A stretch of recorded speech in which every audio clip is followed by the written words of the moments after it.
semua sehat-sehat ya. Tetap jaga kesehatan meskipun dalam keadaan seperti ini.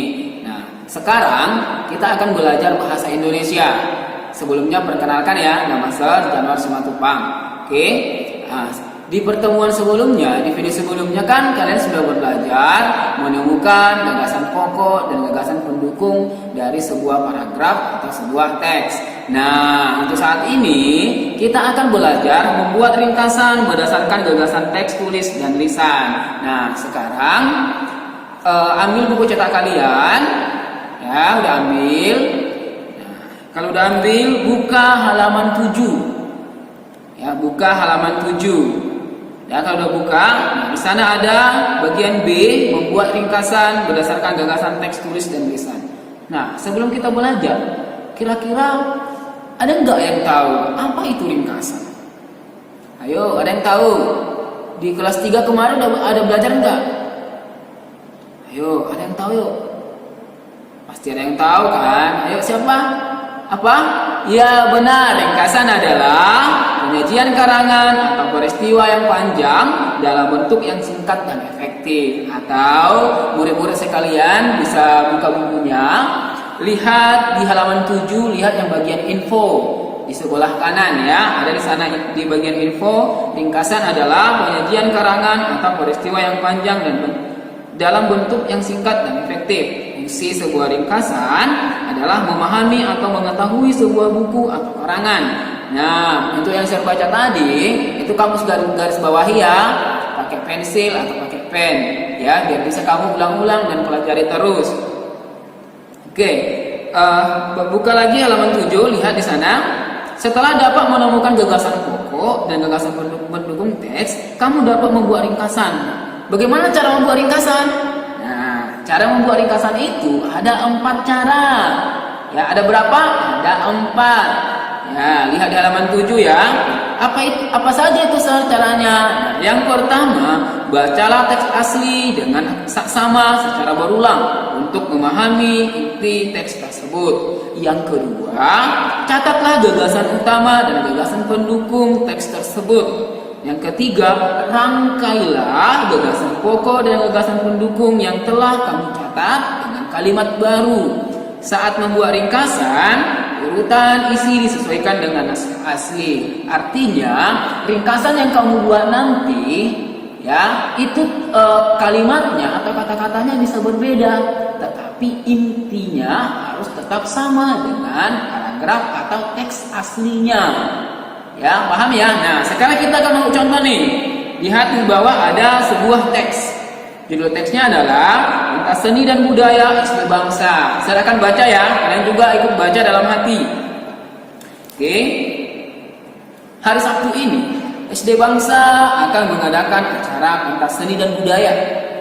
Masing-masing siswa diharapkan menampilkan sebuah pertunjukan dari daerah asalnya. Seluruh siswa juga diperbolehkan menunjukkan ciri khas daerah asalnya, seperti pakaian tradisional, tarian tradisional, atau nyanyian daerah. Bayu, Fitri, Alex, Tasya, dan Edo sangat bersemangat menyambut acara pentas seni tersebut.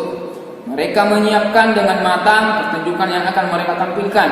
Bayu, Fitri, Alex, Tasya, dan Edo berasal dari daerah yang berbeda-beda. Mereka pun saling menceritakan tentang persiapan pertunjukan mereka. Saat pentas seni berlangsung, Bayu, Fitri, Alex, Tasya, dan Edo mulai memperlihatkan kebudayaan daerah asalnya masing-masing kepada teman-temannya yang lain.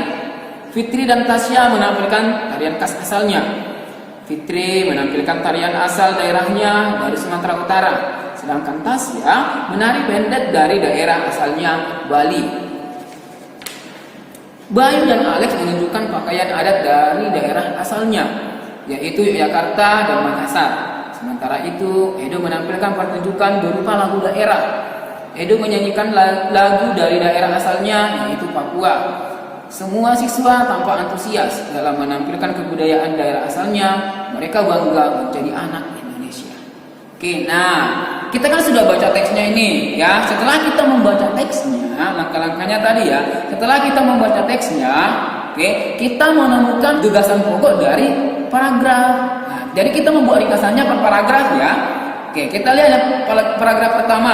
Lihat juga buku kamu di halaman 8, di sana ada ya contohnya ya.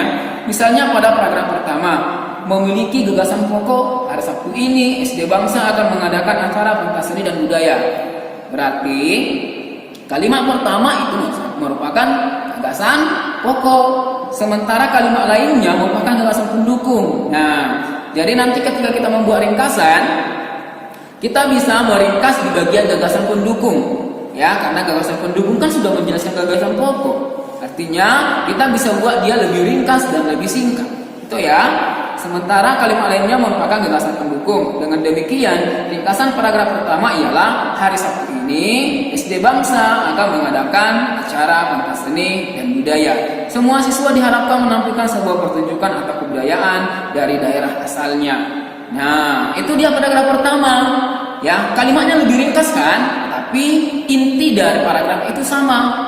Itulah namanya meringkas atau membuat ringkasan. Ya, nah sekarang kita akan lanjut di paragraf kedua. Oke, yang pertama kan tadi kita sudah baca teksnya. Sekarang kita Kita tentukan dulu mana gagasan pokoknya. Ayo, kira-kira mana gagasan pokoknya di paragraf kedua? Bagian mana? Ada yang bisa baca? Ayo, gagasan pokoknya adalah Bayu, Fitri, Alex, Tasya, dan Edo sangat bersemangat menyambut acara pentas seni tersebut. Itulah yang menjadi gagasan pokoknya. Nah, baru selanjutnya berarti sisanya itu kan menjadi gagasan penjelas. Nah, itu bisa kita singkat, bisa kita ringkas ya. Jadi apa yang menjadi ringkasan paragraf kedua, Sir? Nah, dengarkan saya baca ya. Bayu, Fitri, Alex, Tasya, dan Edo sangat bersemangat menyambut acara pentas seni tersebut. Mereka mempersiapkan dengan matang pertunjukan yang akan mereka tampilkan meskipun mereka berasal dari daerah yang berbeda-beda. Itulah ringkasan dari paragraf kedua. Oke, nah sekarang kita lanjut nih ke paragraf ketiga. Paragraf pertama tadi kan sudah, paragraf kedua tadi kan sudah. Sekarang kita sama-sama di paragraf ketiga ya. Paragraf ketiga ini panjang nih ya. Oke, nah pertama kita lakukan apa? Membaca kan? Tadi sudah kita baca. Sekarang kita menentukan atau menemukan gagasan pokoknya dulu atau gagasan utamanya. Gitu ya. Oke. Mana yang menjadi gagasan utamanya atau gagasan pokoknya? Gagasan pokoknya adalah kalimat keberapa? Iya, kalimat pertama. Mana itu, Sir? Dengarkan saya baca ya. Saat pentas seni berlangsung, Bayu, Fitri, Alex, Tasya, dan Edo mulai memperlihatkan kebudayaan daerah asalnya masing-masing kepada teman-temannya yang lain.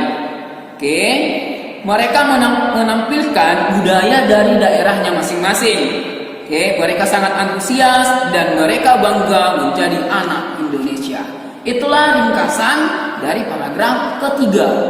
Ya, yang paragrafnya lebih panjang kan, tapi kita hanya bisa kita buat menjadi hanya 3 kalimat dan maknanya itu sama. Seperti itulah kira-kira membuat ringkasan. Jadi ringkasan itu nanti berisi inti-inti yang penting dari sebuah paragraf. Oke, nah jadi biar kamu lebih mahir lagi membuat ringkasan, di rumah kamu ulang-ulang ya. Kalau ada teks bisa kamu buat sendiri. Oke, ya kamu lebih bisa. Penting cara-caranya kan sudah saya jelaskan dan juga bisa kamu baca di halaman 7. Oke, nah pada pelajaran hari ini kita tidak ada tugas ya. Kamu hanya belajar di rumah dan ulang-ulang terus. Oke, nah sampai di sini dulu pelajaran kita hari ini.